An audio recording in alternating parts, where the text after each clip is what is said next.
día de audiencia desde Buenos Aires, Argentina, en el caso de la muerte de Maradona. Desde los tribunales, nuestro compañero Leo Martínez conversando con los protagonistas. Estamos contigo, Leo.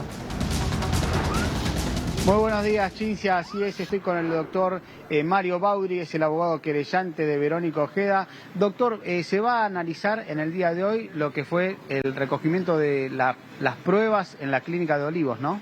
Sí, lo que nosotros sabemos es que hoy, en el día de hoy, todo está secuestrado y con cadena de custodia, y recién se le va a hacer entrega al tribunal en esta audiencia.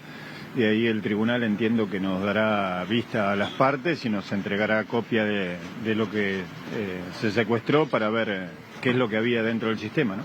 En estas pruebas de laboratorio que se secuestraron, ¿van a demostrar que Diego Armando Maradona fue a quirófano sin un prequirúrgico? Eso ya está acreditado por el testimonio de todos los testigos que dicen que Diego no tenía prequirúrgico ni tenía examen cardiológico previo a la operación, porque además tampoco hay tiempo material. Imagínate que lo internaron a las 7 de la tarde, entre que lo llevaron a hacer la tomografía, el incidente que tuvo Stinfale, los cambios de médico, hasta que le hicieron los estudios de sangre y todo lo demás, no se podían hacer en 15 minutos, porque el horario de extracción que quedó registrado en la historia clínica es 21:43 y la operación comenzó 21:30, con lo cual los estudios que están en la historia clínica figuran incorporados el día 4 a la 1:30 de la tarde, con lo cual sería lo lógico. Eso sería normal y sería la verdad, pero nos encontramos con Dimitrov, que dijo que tenían todos los estudios prequirúrgicos hechos, cosa que todos los testigos anteriores, los médicos que intervinieron en la operación, habían dicho que no. Y además no era apropiado porque en la clínica Ipensa, en el sanatorio Ipensa, el día 2 de noviembre de 2020, habían visto los médicos que estaba anémico. No, estaba anémico, y en el estudio que presentó Dimitrov el otro día también estaba anémico, y cuando vos le preguntás a los cirujanos comunes, te dicen que operan a un paciente solamente en esas condiciones, solamente con esos estudios, si estuviera en una urgencia, un accidente de tránsito o algo que no se puede esperar, pero no en el caso de Diego, que no era una operación de urgencia que se podría haber esperado, con lo cual podrían haber esperado a que Diego esté bien, porque imagínate que si le hubiera pasado algo en la operación, ¿no? Evidentemente hay muchas preguntas que responder. ¿Por qué cree que ese prequirúrgico, si se hizo, no fue incorporado o no fue informado? No, el prequirúrgico no se hizo. Lo que se hizo fue la extracción de sangre, se hizo el análisis y se incorporó al otro día a las 12 horas en la historia clínica, que es lo que puede tardar 3 horas, 4 horas, un estudio de laboratorio de eso, porque la coagulación en las operaciones se hace en el momento con un reactivo, pero el estudio de sangre que se le pidió, con todo lo que se le pidió, está hecho y registrado al día siguiente, con lo cual es lógico, son los tiempos normales de un estudio, con lo cual lo que queda claro es que al momento de la operación a Diego no tenía estudios prequirúrgicos hechos. Obviamente, si vos argumentás que es una operación de urgencia, es entendible. Ahora, cuando todos los médicos, incluso los de la clínica Olivos, te dicen que no era nada grave, va a ser la primera vez que lo escuchamos, nadie lo pudo escuchar hasta la fecha. Así que, bueno, esperemos que ponga claridad sobre tanta oscuridad, ¿no? Pero ¿cuál es la clave de esta operación en relación al desarrollo? La urgencia o no de la operación. Hasta ahora todos los médicos que participaron y declararon, todos dicen que no era una operación de urgencia, que se podría haber esperado porque era un edema subdural de vieja data, que no se lo había hecho el día anterior y que no le estaba trayendo ninguna complicación a Diego. Luque en su momento argumentó que el cuadro clínico de Diego era de disvarío y todo lo demás en base al edema, y al otro día les confesó a los médicos que era por el alcoholismo que tenía Diego. ¿Y a quién le cabe la responsabilidad de que esta cirugía se haya hecho de todas formas con apuro? No, el que la dispuso, según los médicos, es Luque. Lo que sí nos llama la atención que una clínica como la Clínica Olivos, de tanta trayectoria, tenga estos horrores, porque se hizo todo mal. Con Diego se hizo todo mal. Como tendrían que haber hecho lo mismo que hicieron en la clínica Ipensa, es decir, señores, no es para operar, acá no se opera. O sea, no porque venga un médico de afuera y porque diga yo quiero operarlo, lo opere, ¿no? La jueza Di Tomaso le pregunta al director de la Clínica Olivos, a Dimitrov, si se tenía que operar realmente y qué pasaba, si le podía dejar más frágil la salud a Maradona en este caso. Y de hecho la dejó frágil. O sea, una de las causales de todos los males que tuvo posteriormente, estas operaciones son muy simples y todos te dicen que la hace un cirujano de primer año de su especialidad. Pero también te dicen que las complicaciones del posoperatorio de este tipo, cuando vos le abrís el cerebro a alguien, son muy complicadas si no se cuidan. Y a Diego no lo cuidaron, con lo cual obviamente que esta operación influyó en su muerte por el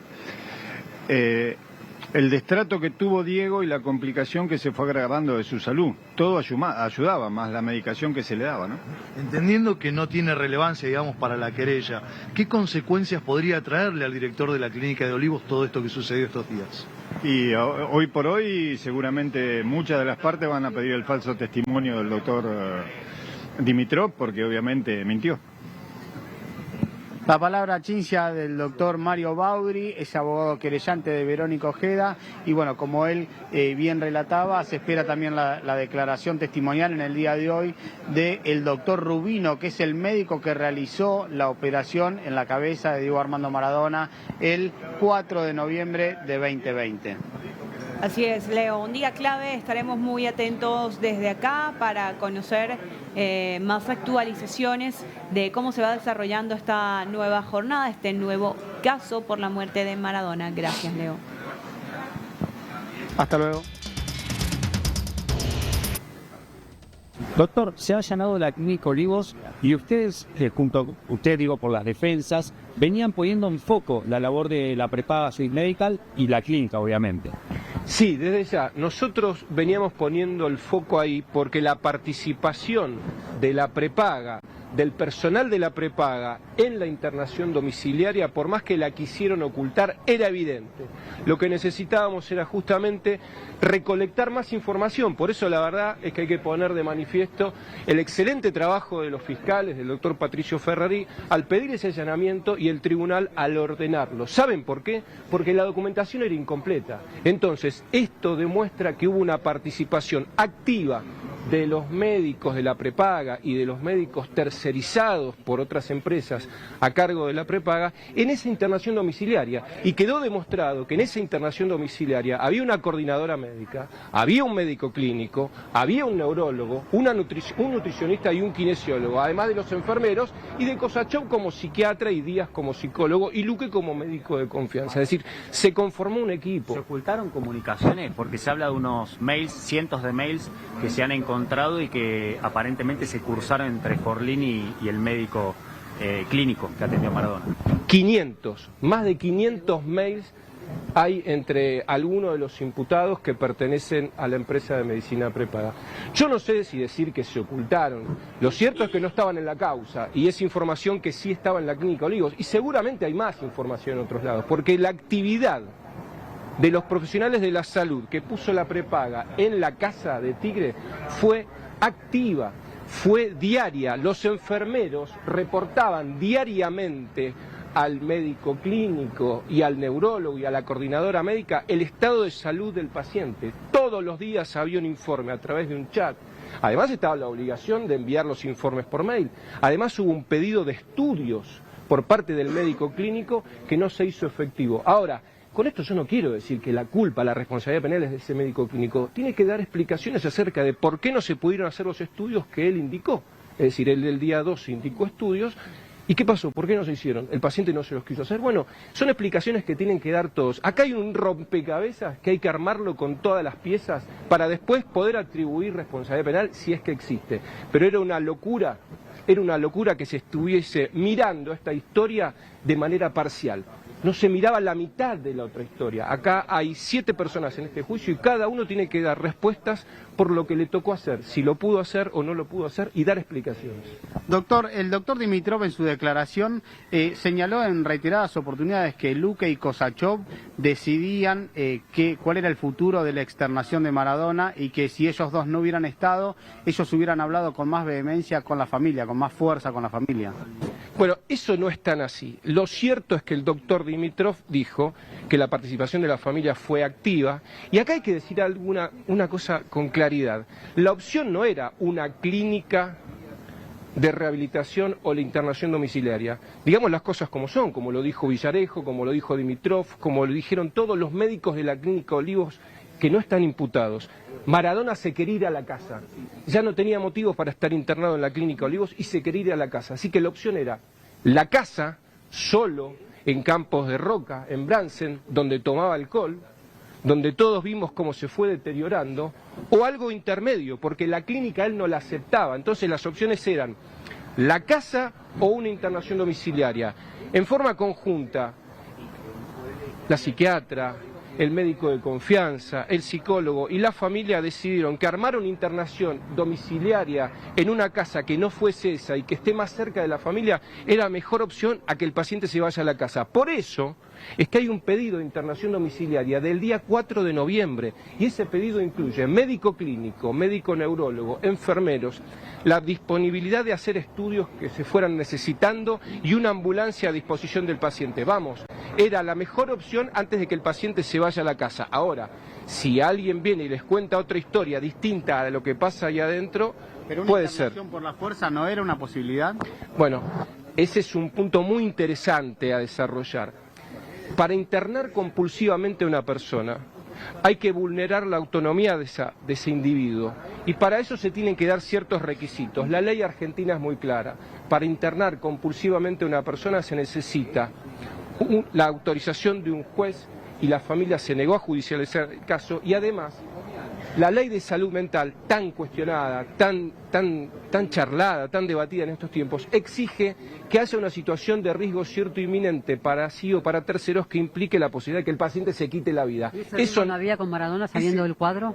No se dio, porque no es riesgo clínico, no es riesgo a que no tome la medicación, es el riesgo a que se quite la vida o mate a alguien. Hablando de la voluntad quebrada que tenía Diego Armando Maradona en general en su historia, ¿no? No, esa afirmación es falsa, no hay ninguna... Eso lo dicen los médicos. No, voluntad quebrada no hay. A ver, Maradona... Usted dijo que no podía estar en Campos de Roca porque iba a beber y consumir drogas, etcétera. Evidentemente no podía estar bajo su propia voluntad, sino que tendrían que haber tomado una medida mucho más extrema. No, discúlpame que te diga, los pacientes que tienen, es una excelente pregunta porque es un tema muy delicado y tiene que quedar en claro. ¿Acaso se internan todos los pacientes que sufren de adicciones? ¿Todos los pacientes alcohólicos están internados? Hoy, mientras nosotros estamos acá, hay un montón de pacientes adictos y no están internados. Ni las indicaciones médicas, ni la legislación argentina permite internar a todos los pacientes alcohólicos. Así que esa hipótesis está descartada porque no se ajusta a la realidad. Entonces, Maradona podía tomar decisiones, era capaz y comprendía sus actos. ¿Y a juzgar por el final? A juzgar por el final tuvo un evento cardíaco que, según los dichos de los médicos de la Clínica Olivos, no era previsible porque Maradona no tenía problemas de corazón en los últimos 2 años.